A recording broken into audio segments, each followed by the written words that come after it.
ગ્રાહકો દ્વારા user ID અને પાસવર્ડથી પ્રોડક્ટ બુક કરવામાં આવતું. એ પ્રોડક્ટ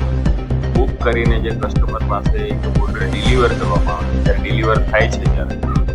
એ ડિલિવર થતો હોય છે એ પ્રોસેસમાં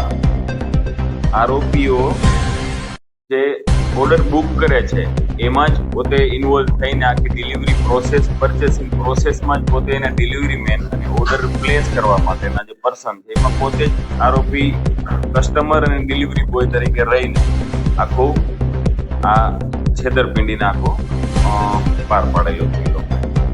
જેમાં કુલ ક્રાઇમ બ્રાન્ચને એવી જે ટીમ મળી કે આવી રીતના ફ્લિપકાર્ટની એક પ્રોડક્ટ છે એ જે ગ્રાહકો પાસે સપ્લાય કરતી એક લોજિસ્ટિક કંપની છે નરોડા ખાતે, ઓફિસ નરોડા અમદાવાદ, એના એક કર્મચારીએ ડુપ્લિકેટ પ્રોડક્ટ એટલે કે સેમ જે ઓરિજિનલ પ્રોડક્ટ હોય છે એના જેવી જ દેખાતી ડમી પ્રોડક્ટને ઓરિજિનલ પ્રોડક્ટ સાથે રિપ્લેસ કરીને ઓરિજિનલ પ્રોડક્ટ મેળવીને એને વેચાણ કરીને પૈસા મેળવેલા છે. એના આધારે પ્રોસેસ તપાસ ચાલુ કરતા અમને 5 આરોપી મળી આવે. જે 5 આરોપીના કબજામાં અમને અલગ અલગ પ્રોડક્ટના dummy piece, for example iPhone છે, સેમસંગના જે હાઈ એન્ડ ફોન છે, સેમસંગ અલ્ટ્રાસ છે, કેમેરાસ છે, ઇયરબડ છે, એવા ડમી પ્રોડક્ટ્સ અમને મળી આવેલી છે. અને આ સાથે સાથે અમને પ્લાસ્ટિકના ઇન્જેક્શન છે, અમુક પ્રકારના ગમ રિમૂવર છે, કેમિકલ છે, એ સેલો ટેપ અને બોક્સ ખોલવા માટેના શાર્પ અમુક ઓબ્જેક્ટ હોય છે એ છે, હેર ડ્રાયર, એવી વસ્તુ અમને એ આરોપીઓ પાસે મળી આવે છે. એ આધારે આરોપી અટકાયત કરે છે.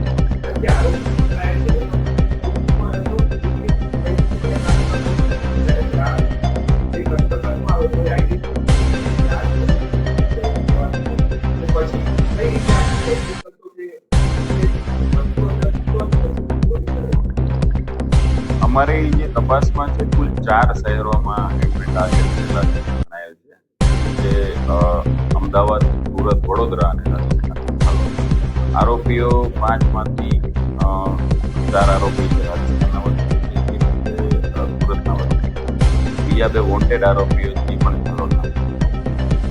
હવે આ જે લોકો પ્રોડક્ટ જ્યારે ખરીદવામાં આવે છે ત્યારે ડમી અથવા એને ઓળખીતા હોય છે એમના આઈડી ઉપર આખું પ્રોડક્ટ મેળવે છે અને એ સમય દરમિયાન આખું પોતેમાં ઇન્વોલ્વ થઈને પ્રોડક્ટને જ્યારે પોતાના સુધી જે પાર્સલ મેળવવા માટેની છે એક ટ્રીક એવી અપનાવે છે કે જે ડિલિવરી મેન હોય છે એને જે એરિયા ફાળવવામાં આવેલો હોય છે કંપની, જે ડિલિવરી લોજિસ્ટિક કંપની તરફ, એને જે વિસ્તારમાં ડિલિવરી માટે જે વિસ્તાર ફાળવવામાં આવેલો હોય છે એ વિસ્તારમાં આવતા જ એડ્રેસ ઉપર પ્રોડક્ટને બુક કરવામાં આવતું, જેથી કરીને જે એ પ્રોડક્ટ જ્યારે એકચ્યુઅલ જે વેરહાઉસમાંથી ડિલિવરી માટે બહાર આવે ત્યારે એ જ પર્ટિક્યુલર જે મળતીઓનો આરોપી છે એ જ આરોપી એ પ્રોડક્ટને મેળવી લે અને એ જ પ્રોડક્ટને ડિલિવરી માટે લઈ જાય, જેથી કરીને જે રિસીવ કરવાવાળો જે કસ્ટમર છે જે પણ એક આરોપી છે એ અને ડિલિવરી બોય બંને સાથે મળીને પ્રોડક્ટ છે એ જે પાર્સલ હોય છે એ પાર્સલને એક જે ગમ રિમૂવર કરીને એક કેમિકલ આવતું હોય છે, ગમ રિમૂવ એને ઇન્જેક્શન દ્વારા જે પાર્સલ હોય છે એમાં ઇન્જેક્ટ કરતા હોય અને એ પાર્સલ ખુલતું હોય. એ પાર્સલ ખુલીને એની અંદર જે પ્રોડક્ટ હોય છે એને અગાઉથી જે પ્રોડક્ટ ઓર્ડર કરેલો એટલે એમને ખ્યાલ જ હોય છે કે કઈ પ્રોડક્ટ આપણે બદલાવવાની. એનું એક ડમી પીસ ઓલરેડી એની પાસે કોઈ જગ્યાએથી એને ચોક્કસ માર્કેટમાં મળતી એવી જગ્યાઓમાંથી એને પરચેસ કરેલું હોય છે અને એ પ્રોડક્ટને નવી પ્રોડક્ટની જગ્યા ઉપર એ બોક્સમાં અથવા જે પાર્સલ હોય એમાં મૂકી દે છે. ફરીથી સેમ પાર્સલ છે એને ચોંટાડીને આખું પ્રોડક્ટ છે એને કેન્સલ કરે છે, ઓર્ડરને કેન્સલ કરે છે અને પ્રોડક્ટ રિટર્ન કરવામાં આવે છે.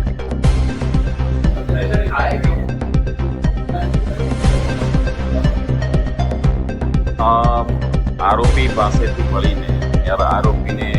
કારમાં મળેલી ડમી ફોન, છેતરપિંડી કંપનીઓ સાથે કરવામાં છેતરપિંડી આરોપી લાખનો મુદ્દામાલ કબજે કરવામાં આવ્યો.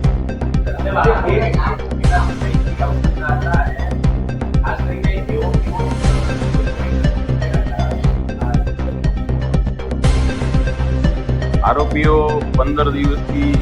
લઈને 1.5 મહિના સુધી આ પ્રવૃત્તિમાં સંકળાયેલા હતા અને એક કમા વિશાલ પંચાલ કરીને આરોપી છે, જે અગાઉ સુરતમાં એમણે આવી રીતે કૃત્ય કરેલું એ કંપનીના ધ્યાનમાં જોબમાંથી કાઢી મૂકવામાં આવેલ અને એ કાઢી મૂક્યા બાદ એ જે પણ પ્રવૃત્તિ હતો એ રીતની આખી એની એક રિક્રુટમેન્ટ ચેનલ જેવું એક પેરેલલી ચલાવતા અને આ જે ઇન્ટરનલ કંપનીઓ છે વેરહાઉસમાં જે પર્સન ડિલિવરી બોય તરીકે કામ કરતા હોય એ એકબીજાની કંપનીઓ બેકગ્રાઉન્ડ વેરીફાઈ નથી કરતા અને એકચ્યુઅલી એને પૂછતા નથી અથવા વેરિફિકેશન નથી કરતા કે આને એકચ્યુઅલમાં શા પર્પઝથી રિમૂવ કરવામાં આવ્યો છે એ પોતાની જાતે આવ્યો છે એની પર વેરિફિકેશન નથી. અને આ જે પ્રોડક્ટ જે છે સફળ થવાનો એક એને લૂપહોલ છે કે એને ફાઇન્ડ આઉટ કર્યું એવું મારું સ્પષ્ટ છે. જે પ્રોડક્ટ કોઈ બી કસ્ટમર છે નેચરલ કોર્સમાં જ્યારે એને બુક કરે છે એ બુક કરીને પછી નેચરલ કોર્સમાં જો એને એ પ્રોડક્ટને ઓર્ડર કેન્સલ કરવો હોય તો કેન્સલ કરવા માટે કેન્સલ કર્યા પછી એ રિફંડ ઇનિશિએટ થાય છે. એના માટે 2 ઓપ્શન હોય છે. જો તમે યુપીઆઈ અથવા ઇન્ટરનેટ બેન્કિંગથી જો તમે પેમેન્ટ કરેલું હોય પ્રોડક્ટમાં ઓર્ડર કરતી વખતે તો ઇન્સ્ટન્ટ તમારા ખાતામાં પ્રોડક્ટ કેન્સલેશન વખતે પૈસા જમા થઈ જતા હોય. અને જો કોઈ કસ્ટમરે ક્રેડિટ કાર્ડ અથવા ડેબિટ કાર્ડથી જો પેમેન્ટ કરેલું હોય તો સામાન્ય રીતે 3 થી 4 દિવસ રિફંડ માટે થતા હોય છે. હવે આ જે વસ્તુ 3 થી 4 દિવસ મેક્સિમમ રિફંડનો સમયગાળો છે એ અને જે પ્રોડક્ટ રિટર્નની પ્રોસેસ છે રિટર્નની પ્રોસેસમાં જ્યારે ફ્રોડ્યુલન્ટ જે પીપલ છે જે આરોપીઓ છે એ જ્યારે પ્રોડક્ટ રિટર્ન કરે છે એ રિટર્ન કરતી વખતેની જે પ્રોસેસ છે એને ફરીથી વેરીફાઈ થાય છે કે આ એકચ્યુઅલ પ્રોડક્ટ જે કંપની તરફથી આપવામાં આવી હતી એના બદલે ડુપ્લિકેટ અથવા ડમી પ્રોડક્ટ છે એ વેરિફિકેશનનો સમયગાળો વધારે છે. એના હિસાબે કંપનીને લેટ ખબર પડે છે કે આ પ્રોડક્ટ છે એકચ્યુઅલી અમારી સાથે છેતરપિંડી થઈ છે અને અમે આને પેમેન્ટ ત્યાં સુધીમાં કસ્ટમરને રિલીઝ કરી દીધું. આવા કેસમાં જે ફિકર જે આ આરોપીઓ છે આવી રીતના પ્રોડક્ટ બદલાવીને પૈસા મેળવી લેતા હતા અને પોતાના જે શેર હોય